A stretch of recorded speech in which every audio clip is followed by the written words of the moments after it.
Student-teacher interaction is a constant part of any school day. But in today's day and age, social networking sites such as Facebook and Twitter are changing the nature of that relationship and breaking down barriers between teachers and students as many students and teachers become friends online. Welcome to Heads Up and welcome to a brand new week where we discuss: should students and teachers be allowed to be friends with each other on social media? Should they be allowed to interact outside the classroom? That's what we're discussing on the show today. To join us in this discussion, there's Surbhi Kak to my left, who believes that teachers and students should be allowed to interact, and Riya Chibbar, who believes that they should not. Surbhi, we'll start with you. Why do you think that teachers should be allowed to interact with students? Yeah, well, I would like to start by saying that the student-teacher relationship has been evolving over the years. How media, the kind of influence that media has today on the lives of students as well as the teachers altogether has a lot of influence.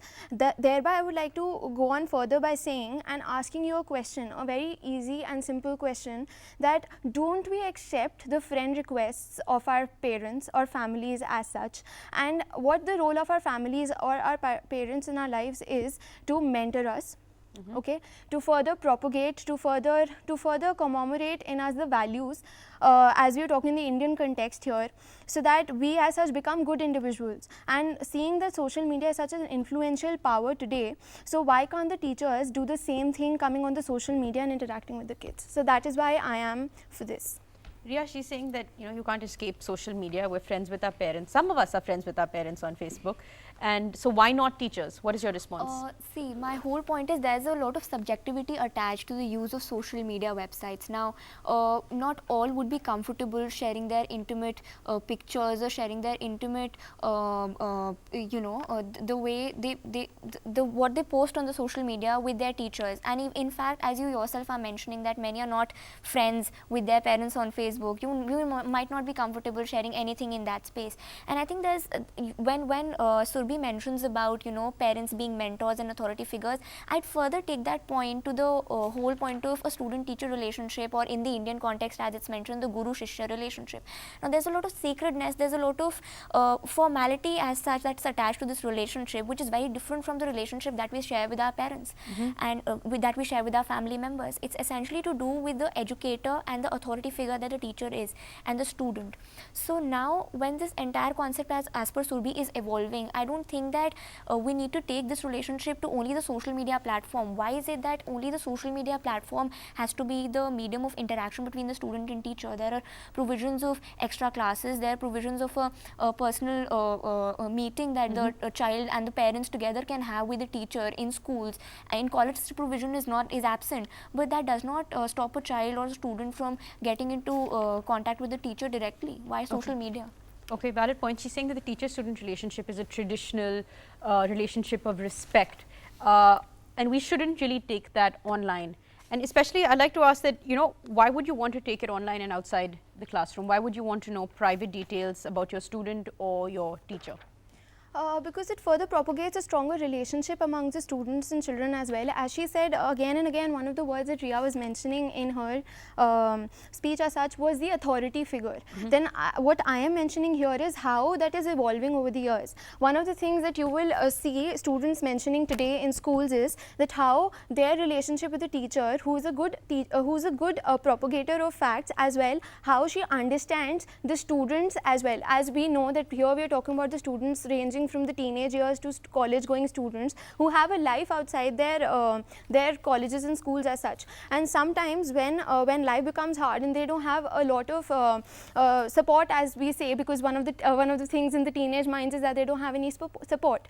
So if the teachers as such come up and on the social media, as I said, which is a very instantaneous platform, as we have seen that if a student posts something online and the teacher notices it, so it gives a completely different, like the student might seem normal in school, but what's going inside his or her mind, it shows a different side to the student. It shows a different side to the student. So the teacher will be able to get a different perspective as such, and will also be able to further propagate as to what is going on with the student outside the school life, and will help to relate to him or her better. So that is what I am propagating here. Dear, your response to that, and also what about those who say that social media is a very powerful educational resource and tool that teachers can actually use to take discussions that you cannot have in a classroom but take it onto a different platform and still encourage discussion and debate. What is your response to that? First, I'd like to answer to the question of social media being an educational tool. Now, we must realize that not everybody has access to social media as an educational tool as well. Now, when you say that you're restricting the social media only to, say, Facebook, Twitter, or any other, even Gmail for that matter, something as small as this. Now, not every child, you can't, it's a very preposterous presumption, or it's a very generalized mindset that we have, that everybody has access to Facebook. So, whatever the teacher is trying to say, or extra things that she might have not been able to cover up in the classes or the time slot that she has in the class, will be covered up in this particular time frame. I don't think so that social media as such has accessibility to each and every individual. Obviously, what will a child do if he or she is not on Facebook or Twitter, but the teacher is then propagating only to a certain section of the class that she is? And I think the point that Surbhi was mentioning, that a teacher will get to know more about the student.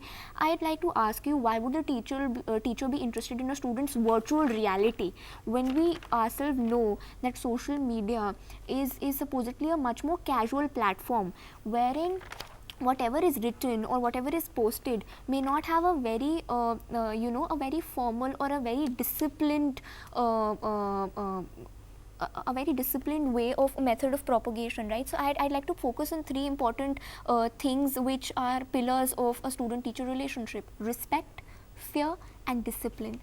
Now, when you talk about a student-teacher interaction, the first thing is respect.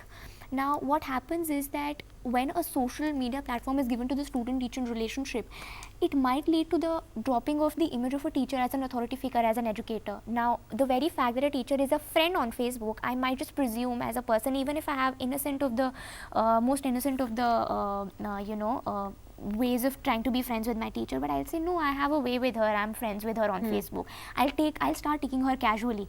However, as a teacher, I have to take her seriously as well. Now, social media platform, I don't think that it will relate to that relationship in that manner. Second thing about fear and discipline. Now, we come across a lot of situations where teachers themselves mention that you should not get distracted by these social media platforms. You should rather focus on your own working or homeworks and everything. But when the student himself or herself sees that the teacher himself or herself is on a social media platform, then what authority does the teacher have to tell us of not being, wasting our time or being distracted by the social media platform? Fair point. I'm going to give Surbhi a chance to respond, but before that, Riya, there's a lot of cyberbullying that's happening, especially in younger classes and maybe high school as well.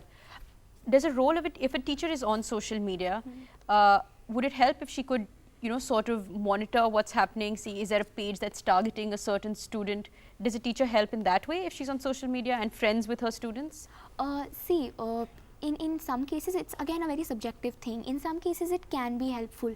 However, there is this provision of counselors at school, and there are other provisions of if a student generally has a problem, I would personally want to sit in a closed room with my teacher, or personally go and interact face to face rather than share everything on Facebook with her. Yes, I agree to your point that a teacher might use Facebook as a very effective tool in pointing out, identifying those gray areas which might influence the child in a wrong manner.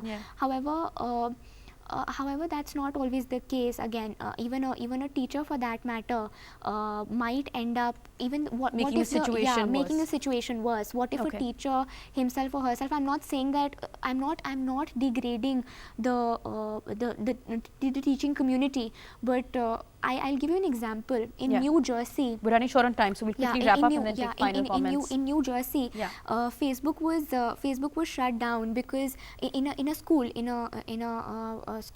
Facebook was shut down because apparently a teacher involved himself in a inappropriate sexual relationship outside the Facebook medium, and it was the medium of Facebook through which the teacher got into a personal contact of the student. Now, I know that these are exception cases, but these cases do arise. That is why there are laws. So it's to guard these exceptions, and that's why I feel it should not be.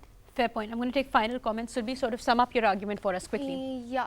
So first, some rebuttals to her points.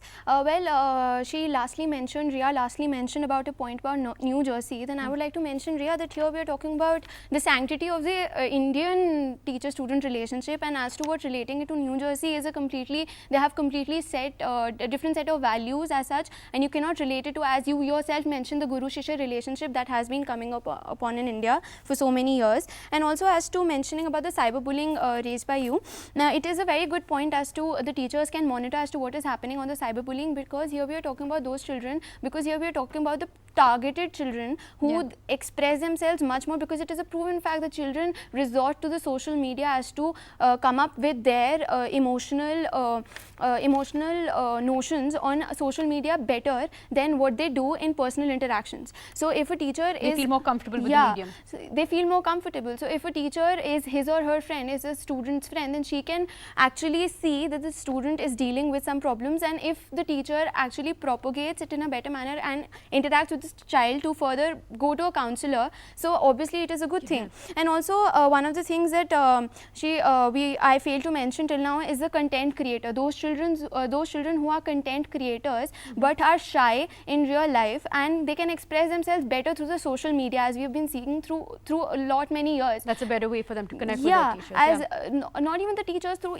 those students in the class. Fair point. Like through videos, through YouTube channels, through their statuses as such. So interaction becomes much more easier for the kids, for the content creators who are shy in real life. So the teacher gets to know the other side of the child, and further investigate as to the child does have good qualities which don't come up in the class, and further encourage the child to come up with it. Fair point. Ria, sum up your argument for us. See, there are two things I'd like to mention. First is, I completely stand by the point that the professional and private life of a teacher as well as a student should remain separate. These two spheres should not be amalgamated, because it can lead to things that we think is inappropriate, or it might end up in a negative manner, which we do not want. Now secondly, talking about this whole sanctity of the relationship, that Surbi also has conceded to the fact that there is a certain sanctity attached to this whole relationship. That's what I'm saying, that though we agree to the aspect that this is evolving, but I don't think that this is the right time or the right medium, social media, to take this relationship to another level. I think if you want a child who's not as vocal in a classroom, I think the teacher and student relationship should then be much more interactive. A lot of focus should be laid on making the classroom interaction much more interactive, so that the ones who are not that vocal, their communication skills develop, because ultimately when you go to the in this world of cutthroat competition, it's not your social media interactions with the teacher that is going to help you, but a communication skill that you develop. Okay, ladies, thank you very much. I think you both put across your points very eloquently. This, of course, is a debate that's not going to end anytime soon. There's a fine line between what is an appropriate relationship and what might lead to certain unwarranted or unwanted situations. That's a wrap for now. We're going to slip into a short break, but don't go away. We've got lots more coming right up.